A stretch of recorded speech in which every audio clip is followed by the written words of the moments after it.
সুন্দরবন থেকে অবৈধভাবে শিকারকৃত মোট 205 কেজি হরিণের মাংস, 2টি মাথা, 2টি চামড়া ও 8টি পা সহ একজনকে আটক করা হয়।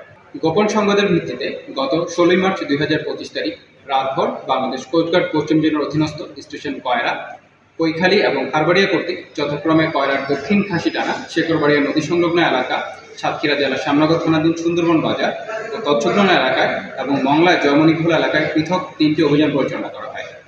অভিযানসমূহে সুন্দরবন থেকে অবৈধভাবে শিকারকৃত মোট 205 কেজি হরিণের মাংস, 2টি মাথা, 2টি চামড়া ও 8টি পা সহ একজনকে আটক করা হয়। আটককৃত হরিণ শিকারী মোহাম্মদ বাবুল আলম, সাতক্ষীরা জেলার শ্যামনগর থানার বাসিন্দা। জব্দকৃত হরিণের মাংস, মাথা, চামড়া, পা এবং আটককৃত ব্যক্তির বিরুদ্ধে আইনানুগ ব্যবস্থা গ্রহণের জন্য সংশ্লিষ্ট বন বিভাগ ও নৌপুলিশের নিকট তাদেরকে হস্তান্তর করা হয়েছে। বাংলাদেশ কোস্টগার্ড সুন্দরবনের জীববৈচিত্র্য রক্ষা ও অবৈধ বন্যপ্রাণী পাচার প্রতিরোধে ভবিষ্যতে এ ধরনের অভিযান অব্যাহত রাখবে।